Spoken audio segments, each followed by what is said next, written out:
Васудева Дас – общественный деятель Нигерии и США, ученый-исследователь. Имеет степень магистра философии и степень кандидата наук в области менеджмента и принятия решений. На его счету более 35 публикаций в международных рецензируемых научных журналах. Васудева Дас обогащает основные академические модели философским подходом и предлагает творческие и духовно обоснованные решения текущих социально-политических проблем. Имеет большой опыт выступлений на международных конференциях в разных странах мира. Востребованными являются его выступления на темы самореализации, развития общества, разрешения конфликтов и управления. Является членом Национальной ассоциации социальных наук, Международной ассоциации исследований и Международной ассоциации лидерства.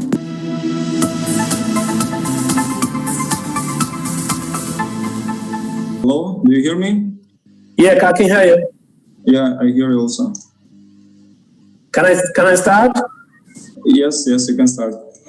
All right. So this study is titled Understanding Embryology in Promoting Peace Leadership. Introduction and back.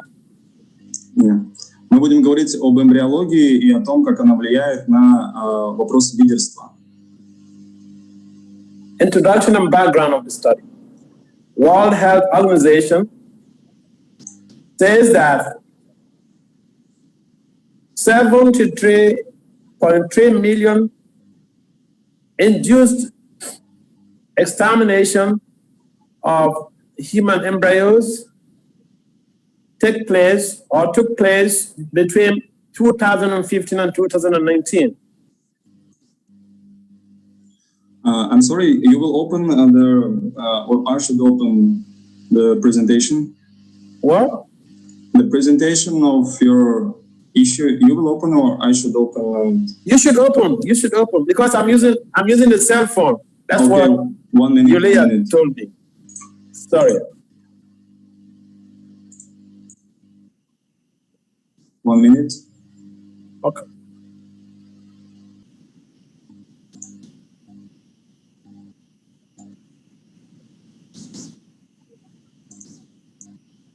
Okay. Yeah.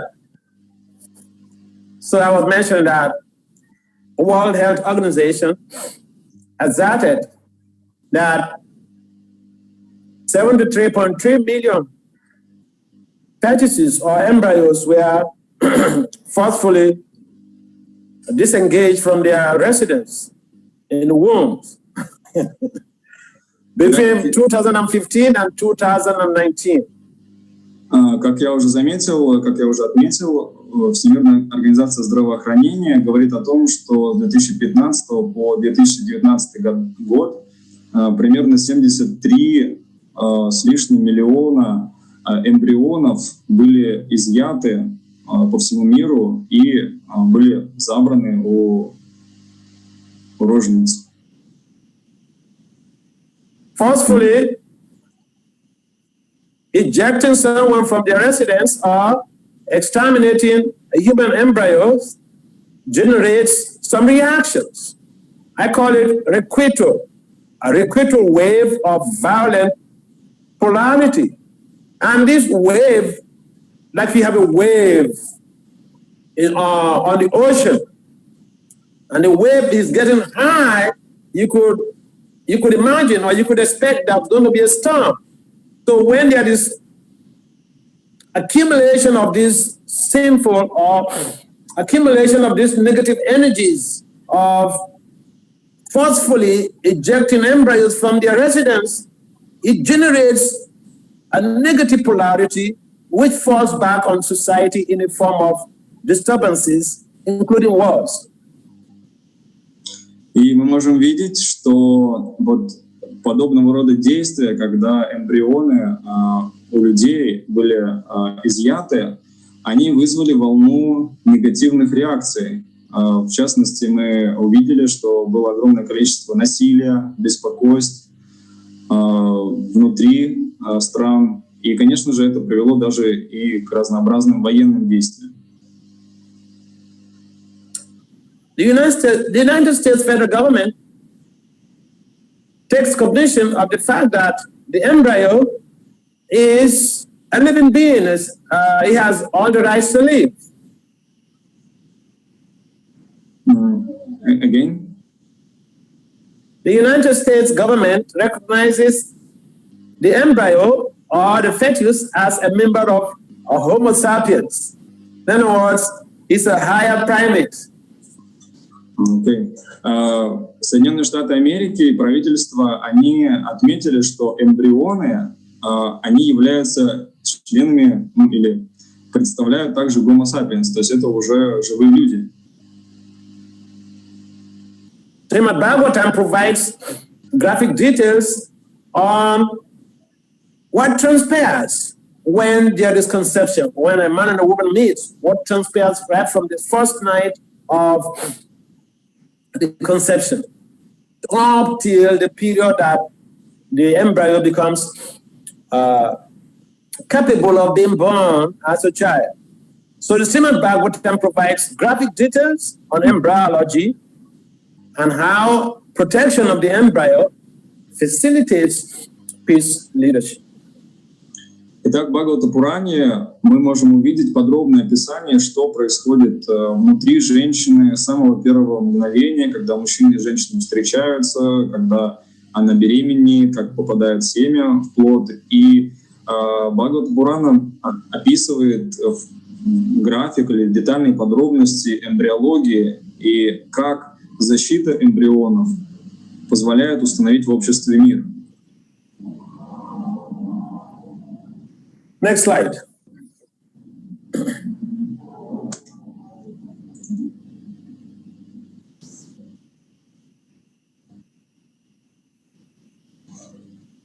Definition of concepts.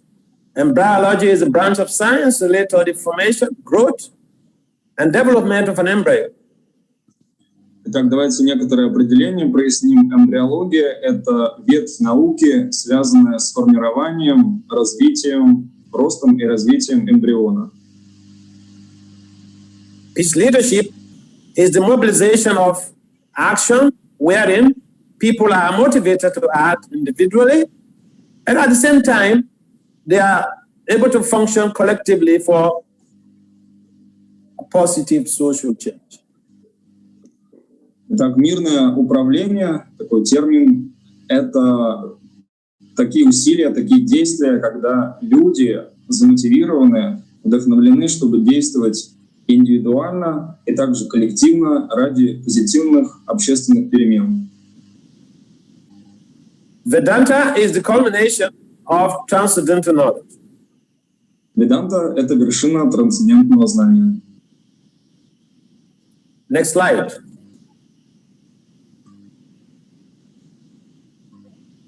Problem and purpose statement. The specific problem in this study is that more than a few or many 21st century leaders do not understand that violence perpetrated on human embryos creates a trouble with achieving the goals of peace leadership or wreaks havoc on peace leadership. Главная проблема, которая характерна для нынешнего 21 века, это то, что большинство лидеров или многие лидеры не понимают, что насилие в отношении человеческих эмбрионов создает хаос, приносит огромные проблемы в построении такого мирного управления. The purpose of this study is to understand embryology for enhancing peace leadership. И цель этого исследования в том, чтобы понять законы эмбриологии, понять ее специфику, чтобы усилить или улучшить или развить мирное управление. Next slide.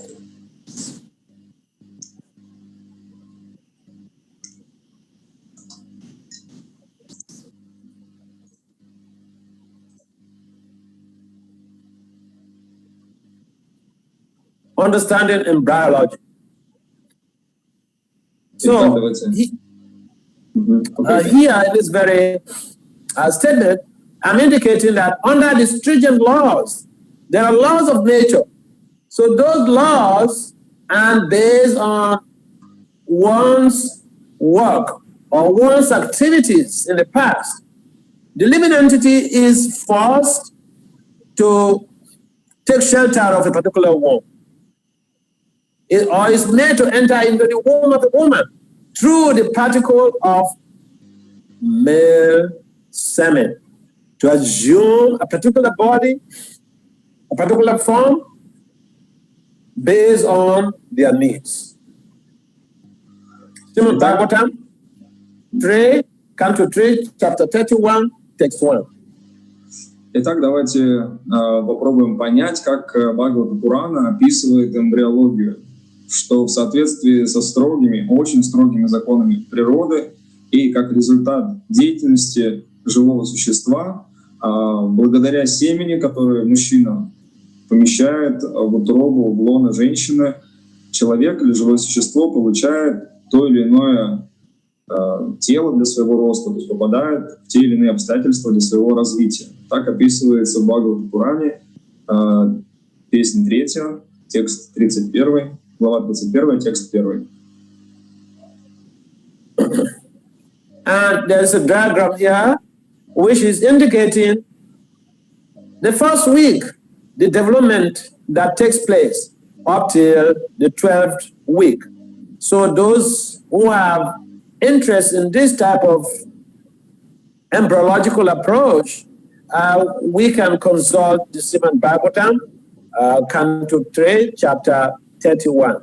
That gives the full details. So go to the next slide, if you finish.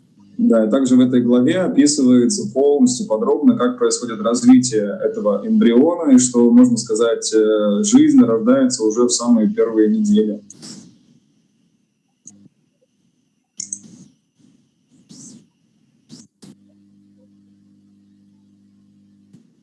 So what I've done so far is that we have 12 stages, but I'm not going to have to go through all of the 12 stages. That's why I mentioned that those who are interested, they could check out the Srimad Bhagavatam for the details, so that they will have the opportunity to have first-hand information acquisition on this knowledge. Итак, я затрону лишь некоторые аспекты. Как я уже сказал, если кому-то интересны подробности, вы можете обратиться к тексту Бхагавата Пурана, песня 3, глава 31, где все эти этапы описаны подробно и в деталях. So on this first stage, which basically means the first night. On the first night, the sperm and ovum mix, and on the 5th night, the mixture ferments into a bubble. On the 10th night, it develops into a form like a plum. And after that, it gradually turns into a lump of flesh or an egg, as the case may be. Итак, на первом этапе происходит следующее. В первую ночь семя спермы смешивается с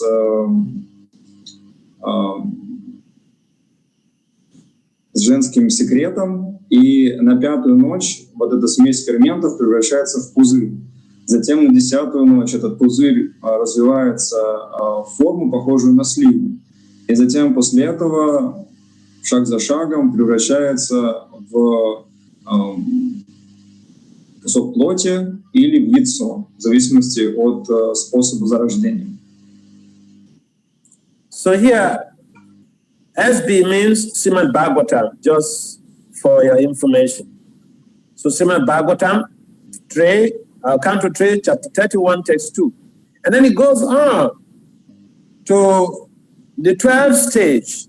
So I'm just going to jump onto the 12th stage because all of these are giving us information on how the development of the fetus or the embryo takes place in the womb after the first night, or beginning from the first night.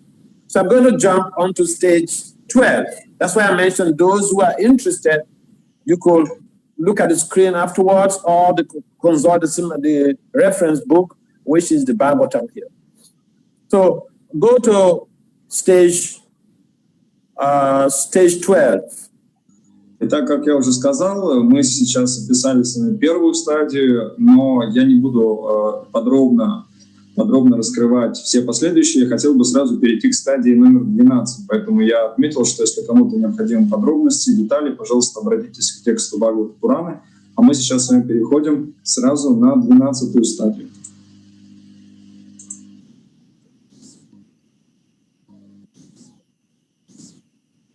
Should we go to the stage of 12?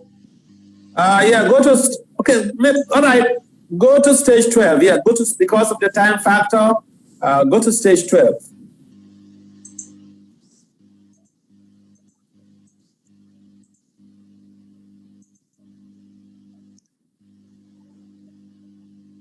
Okay.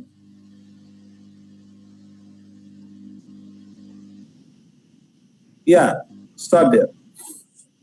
So from stage 1 to stage 11, there are different developments. And on stage 12, the child is given birth to. But let's understand one thing, that the whole of these 11 prayer stages of life in the womb, it's been very, very hectic for the embryo.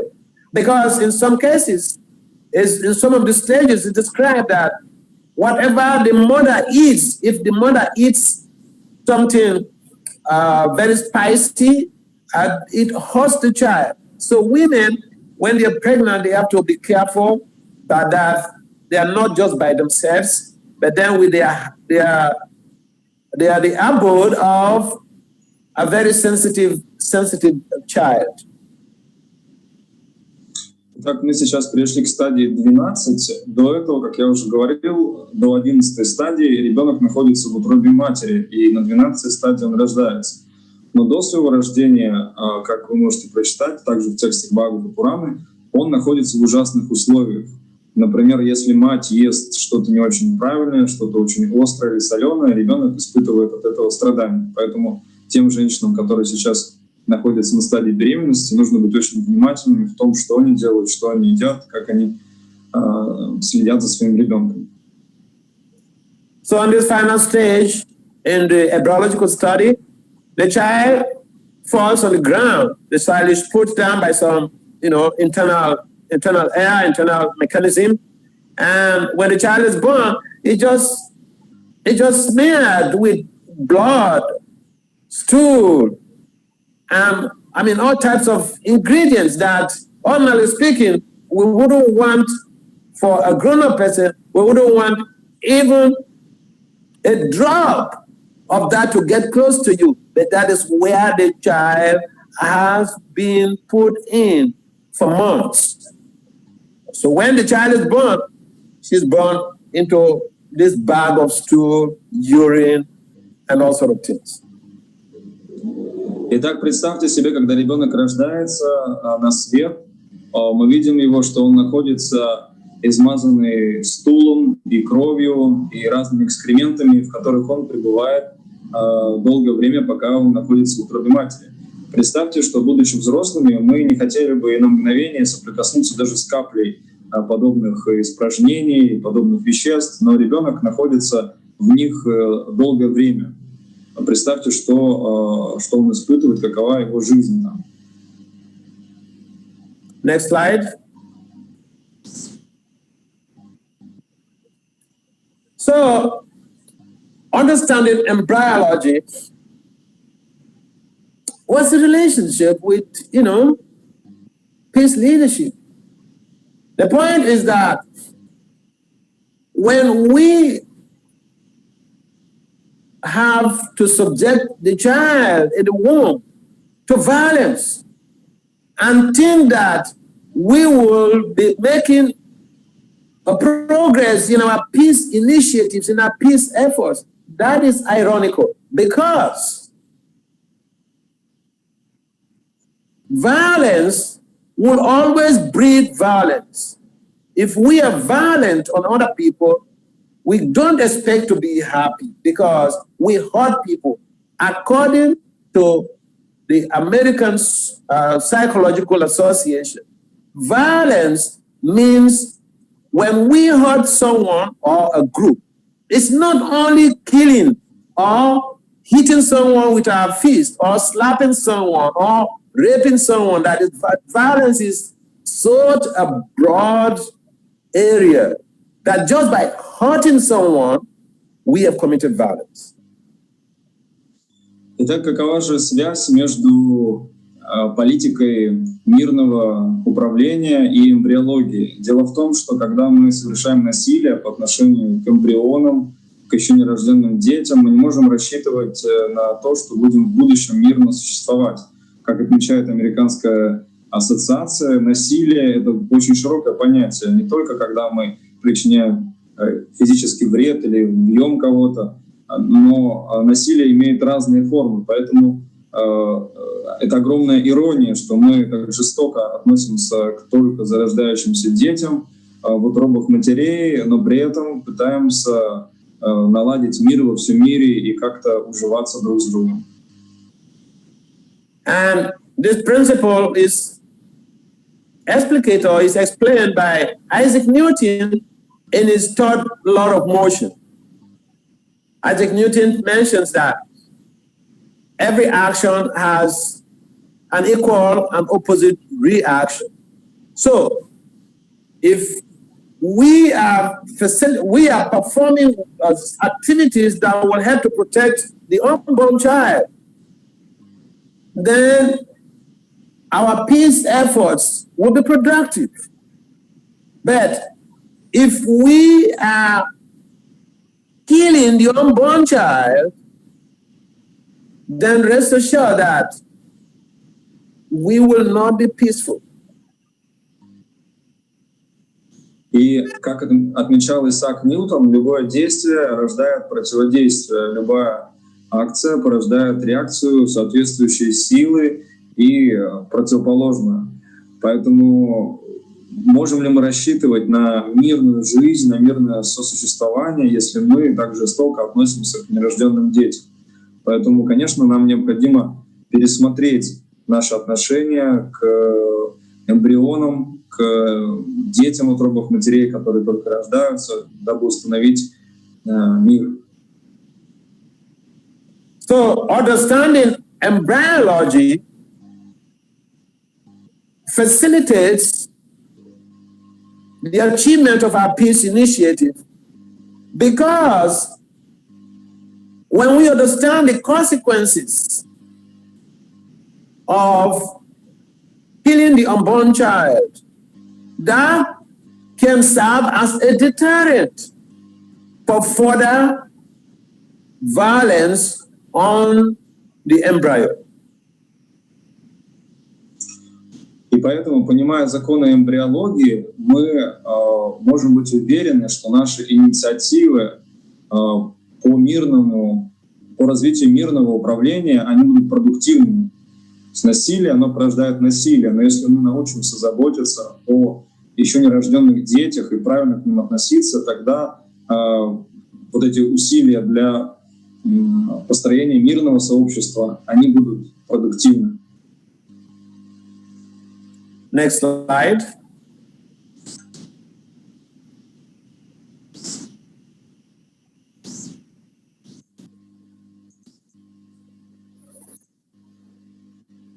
One,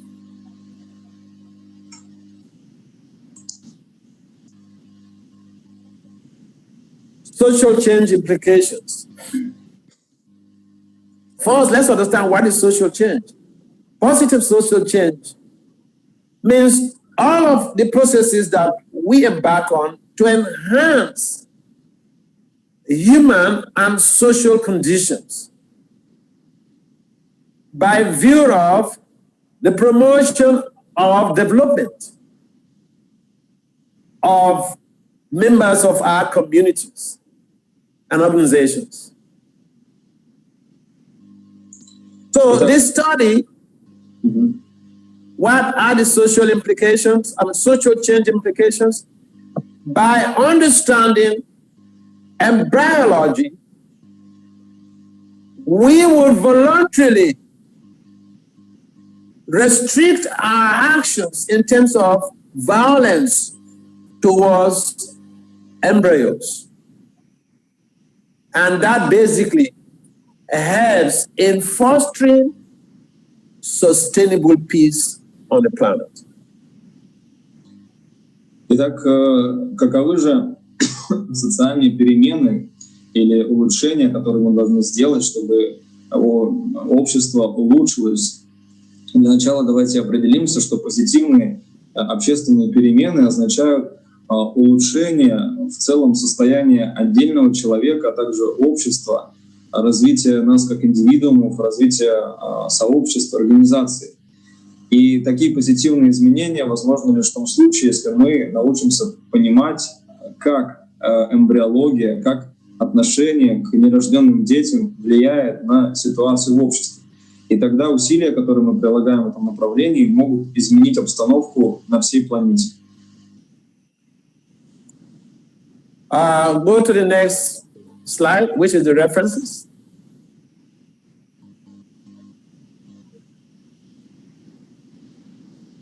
So I made some references. The first one is Bunsen, how violence breeds violence. You know, we hear this like like an axiom, violence breeds violence. But there are researches that have proven beyond reasonable doubt the very concept that violence breeds violence. So I made a reference to that author. I made a reference to a number of other scholars, and I did make a reference also to the translator and the commentator of the Bhagavad Purana, A.C. Bhaktivedanta, Swami Prabhupada. So again, those of you who are interested in this subject matter, you could get a copy of this project, of this work, and then you go through. And at this time, I would like to suggest that you go to the next slide. Итак, несколько слов я хотел отметить по поводу литературы, которую я цитировал, в частности, Брамсен. Вот первый в списке «Как насилие порождает насилие», о том, к чему приводят негативные действия в сообществах. И также я бы хотел отметить комментатора Бхагавата Пураны, Бхактивиданта Свами Прабхупаду, который перевел эту книгу, поэтому те из вас, кому интересна данная тема, вы можете обратиться к первоисточникам. Теперь мы перейдем к следующей, видимо, презентации. We will have new presentation now, yes?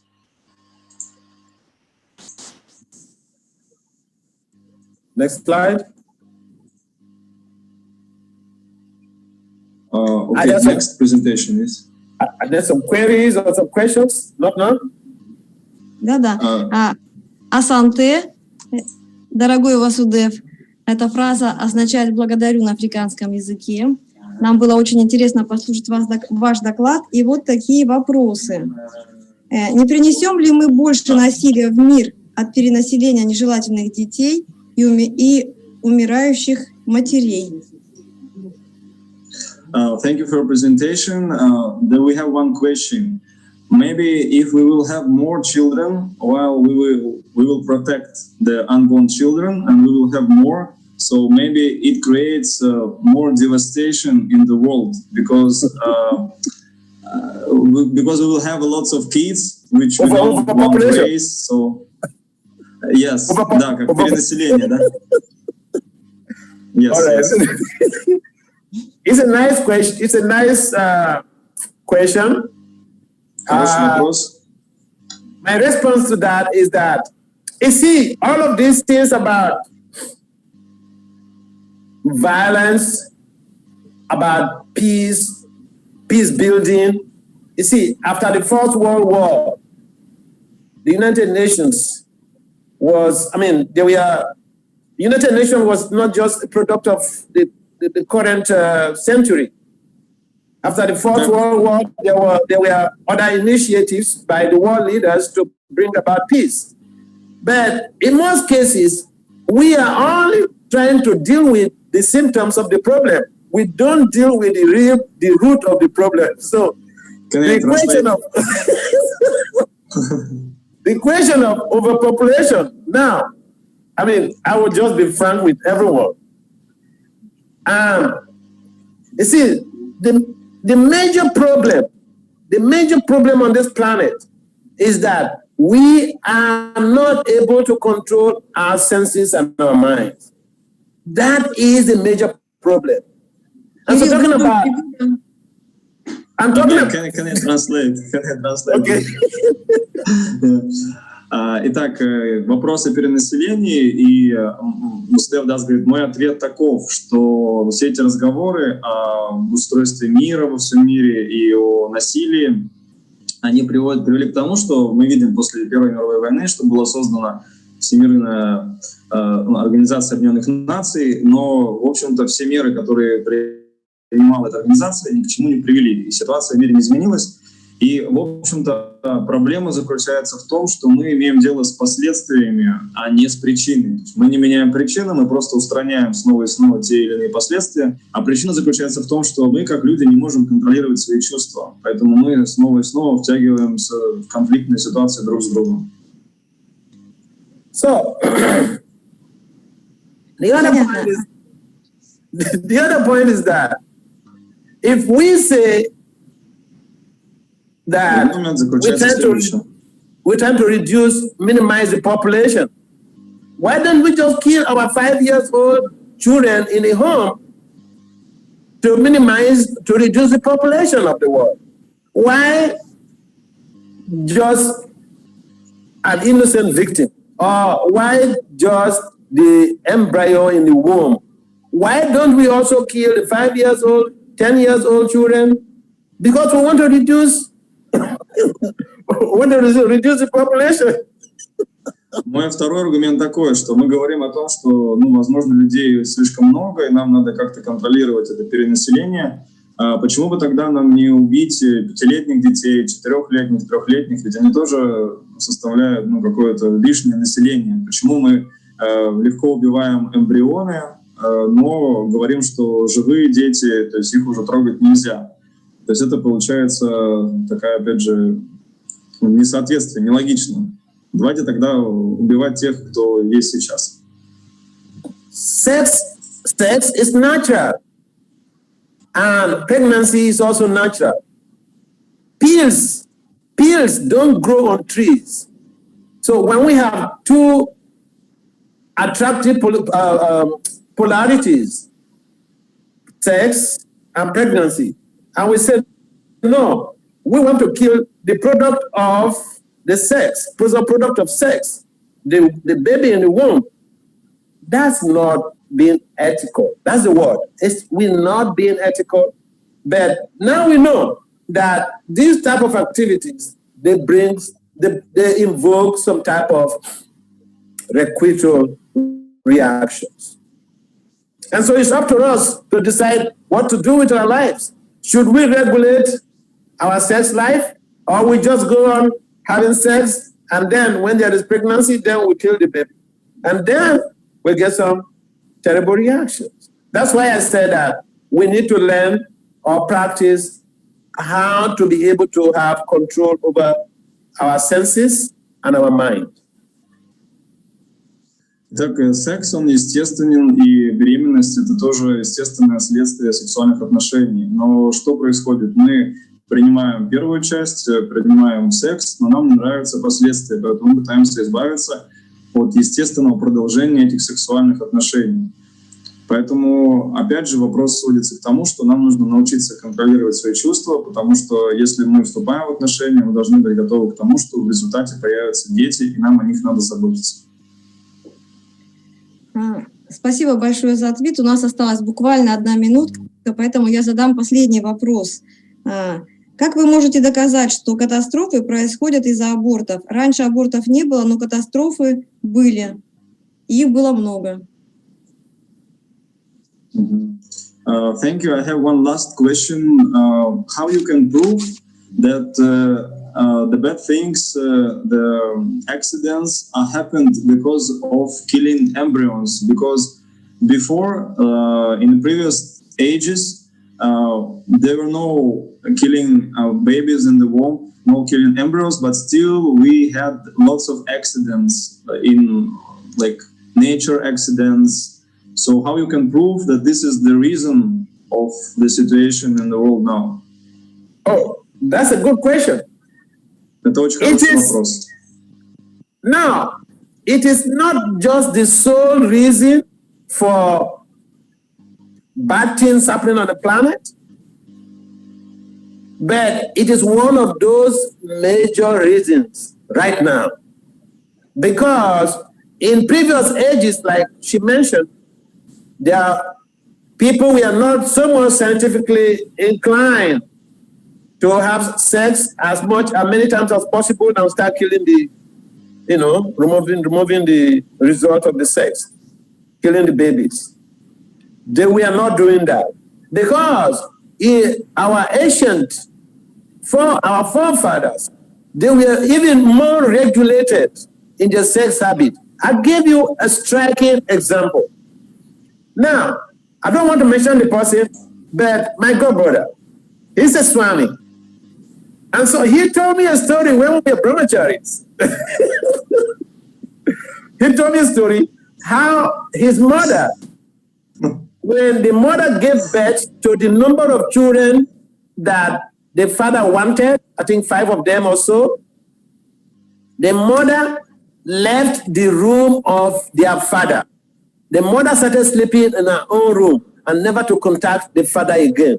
So the father was querying her. She said, "Hey, you want children? I've given you children. You want sex or you want children?" So the people were more cultured in ethics and values and the purpose of sex than we are today. Так, это, конечно же, не единственная причина, почему сегодня происходят плохие вещи в мире, но в нынешнюю эпоху это одна из главных причин, потому что раньше абортов или убийства детей в утробе матери их было не так много.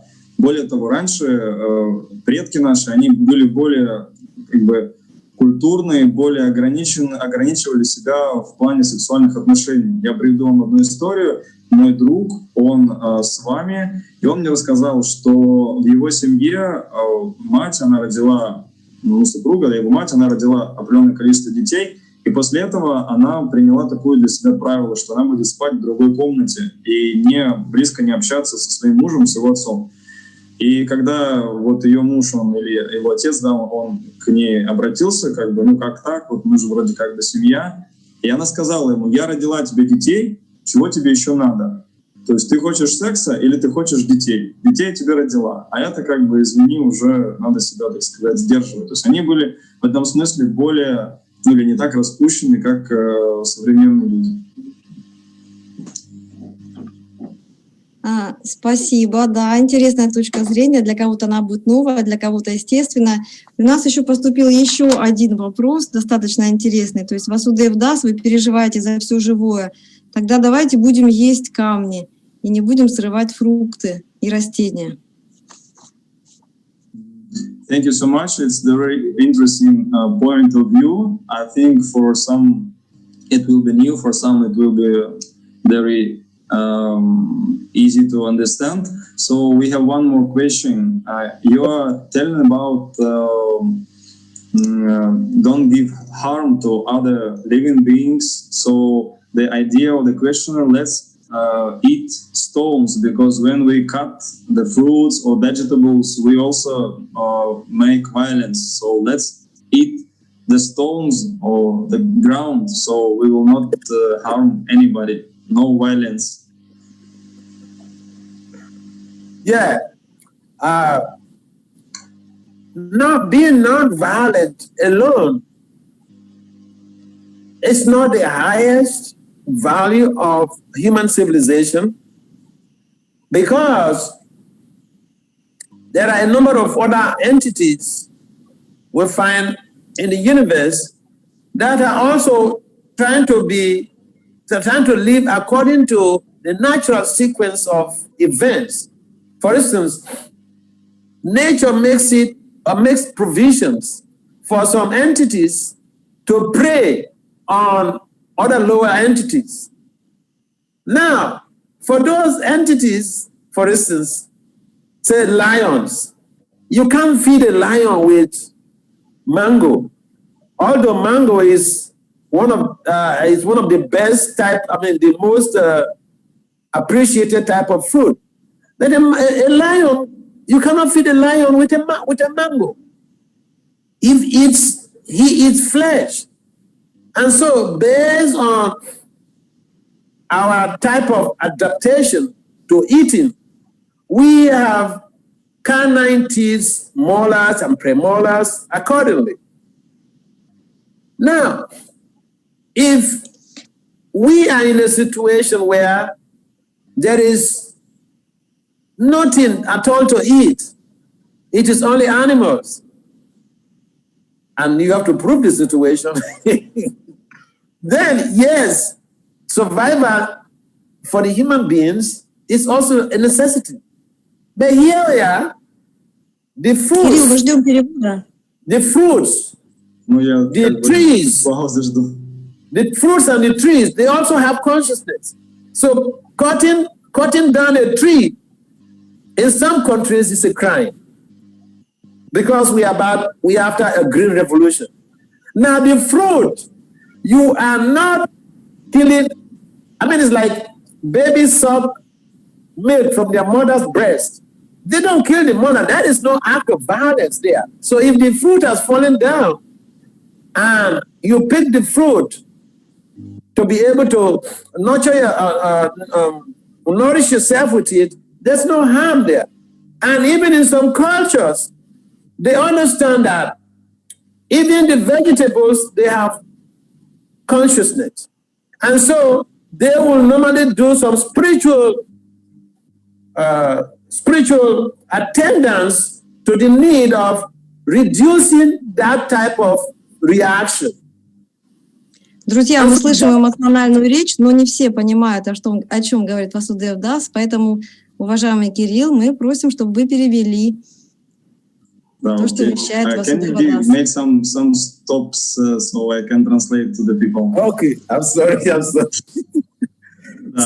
Речь идет о том, что само по себе ненасилие не является высшим смыслом жизни. То есть в зависимости от условий, в которых живет человек или живое существо, у него может быть разный образ питания. Например, возьмем льва, то есть мы можем предложить ему манго, это является наиболее привлекательным фруктом, плодом для человека, но льву это будет неинтересно. То есть у каждого живого существа, у него определенным образом сформировано тело, зубы, благодаря которым он принимает и усваивает ту или иную пищу. Поэтому каждому предназначена соответствующая пища. Но что касается человека, то здесь у нас есть выбор. И действительно есть некоторые культуры или государства, где даже срезать дерево или какой-то плод сорвать является преступлением, и за это будет наказание.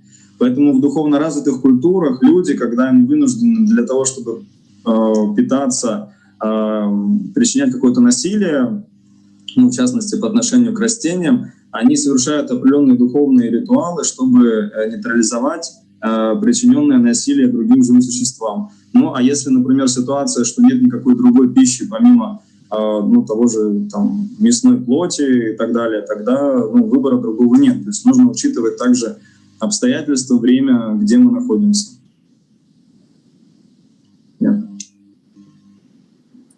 In addition, it is so difficult on this planet to be free from reactions. You can only reduce the reactions, because even when you are moving, you are killing some entities, you are killing some ants.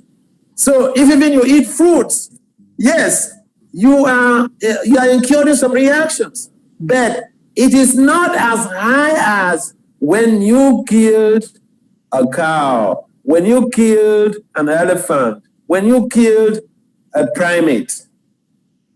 We are meant to be able to live on other lower species. But for the humans, we have that type of opportunity to be able to evolve in our consciousness to understand higher principles, higher values.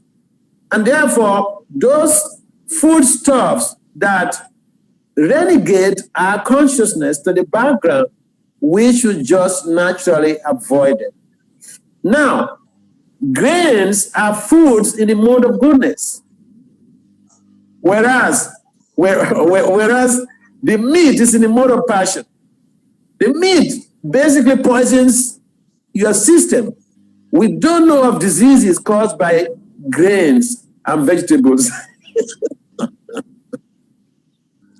Let me translate. Я хотел бы добавить еще также, что на нашей планете, в нашем мире невозможно полностью избежать насилия, то есть мы всегда будем какие-то нести реакции за то, что мы делаем. Единственное, мы можем эти реакции минимизировать. Поэтому мы должны выбирать. Есть пища, которая не сводит наше сознание, заставляет его деградировать.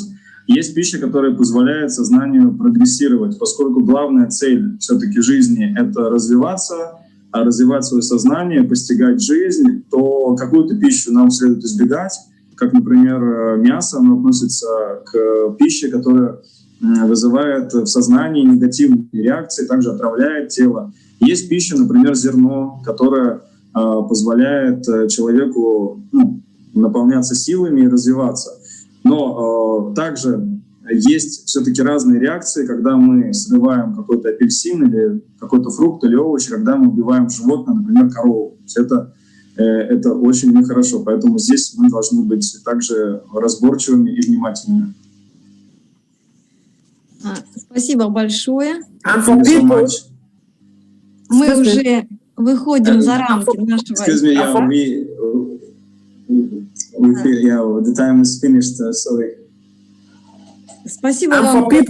For people who are evolved spiritually, they could do something spiritual about even what they eat to be free from the reactions. Да, последнее добавление, что все-таки люди, которые пытаются также духовно развиваться, они совершают определенные действия, чтобы даже несмотря на то, что приходится срывать овощи, фрукты, совершать насилие, можно было нейтрализовать эти реакции. Спасибо большое за такую проникновенную, даже зажигательную речь. Я не всегда понимала, почему вам весело. Может быть, еще раз переслушаю ваше сообщение. Спасибо большое. Мы с удовольствием вас приглашаем еще через полчаса в Васудева Дас.